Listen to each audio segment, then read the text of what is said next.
what would you say is the thing that people miss about branding the most when they trying to do something for themselves?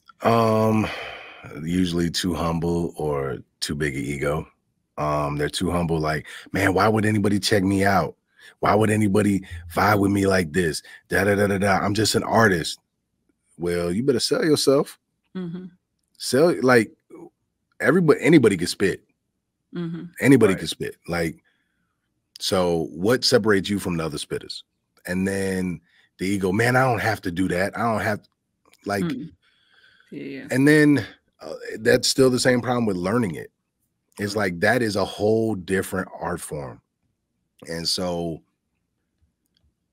it's understanding that social media is a tool, and understanding that word of mouth matters, understanding that you don't need to have all the money in the world. And just look at, I always tell people, man, I can't tell you where I learned this from. I've read it since I've put it into action, and I've learned how to word it better, is that there's not a blueprint I can come up with that's probably mine. It's all been done before. There's nothing original. So all I did is study what other people were doing in my field. I watched Diddy, I watched Jay, I watched Dame, I listened to him, Master P. Yeah. Those are probably the big ones, Russell Simmons. And I just said, okay, what are they doing? What are they not doing? How can I be better? How can I make it mine? And so I was in a market that didn't cater to hip hop. And I was like, okay. However, college kids loved hip hop. Yes. Okay. Let me see how I could do this. Okay. I have to understand the money side of it. So I have to market to the radio if we have a radio song, but do not make a song for the radio. Just make your music. We'll play it from there. Okay. Okay, cool. Let me get on social media and hype things up. And I made plenty of mistakes with that, like learning. And Facebook was like, and social media at that time was like the Wild Wild West. They have their algorithms pretty much set now. They know what they're doing with that. But back in the day, it wasn't. So it was like, okay, create an event, put in this little code or whatever, and it'll just copy and paste every one of your friends. And I don't have to go through and click it all. Cool. Invite. Cool. That's all done. Okay. What else can be done? Well, we're having this event. Why are we having this event? What is the why behind it?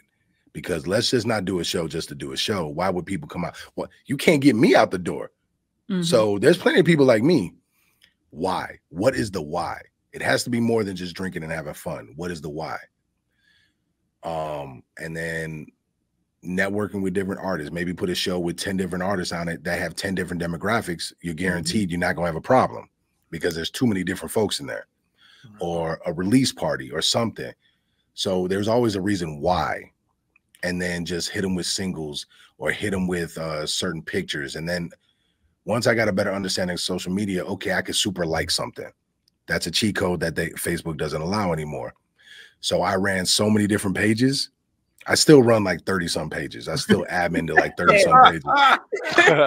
But what I would do is if Payne put out a post, man, I need you to super like this. Spend 5 to 10 minutes, change the page, love, comment, boom. Change the page, like, comment, boom.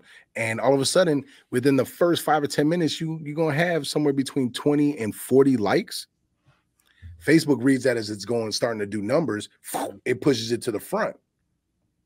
So it's just understanding different cheat codes that you could get away with back then that you can't get away. Like you could do it now, but it's going to take a couple days because they're going to pause you after you go through 5 accounts or whatever, and they're going to make you wait. And then just reading, like, I don't know if I'm really answering your question. It was just, I just seen marketing as a way to play chess and outmaneuver everyone else. Okay. You put up flyers for that show. Man, that was dope. Man, you had dope graphics. Okay. Did you run ads on Facebook? Oh, you didn't do that. Okay. Next show, I'm doing that. And then I would overflyer 5,000 flyers for a show at the Frequency. Give me 10% of 5,000. We winning. Right. We winning. For those that don't know, listeners who may not be familiar with the Frequency, I don't even know, is the Frequency still open right now? Nah, man. It's The something Frequency else. was a It's club something down at the Capitol in Madison on the Square. I don't know how many people it could hold. I don't 109. think 109. Actually, 102 in the back, and then probably like 20, maybe 10 to 20 people up front. But usually the solid number was 109. And yeah, so, you used to have I remember you had did you have Lil Durk there one time? Or G Herbo was there. G Herbo, yeah. G but Herbo see, that's a connect because I didn't book that. The Majestic needed help with that. Oh. And so I made that happen. And so that's behind the scenes working with all these venue owners and earning their respect and not playing no games. And so it just, I don't know. I just looked at marketing as you have guerrilla marketing, you have social media marketing, you got word of mouth. All right. You cannot like me, but go ahead and try to do something, because you cannot like me, but you can't knock the work ethic.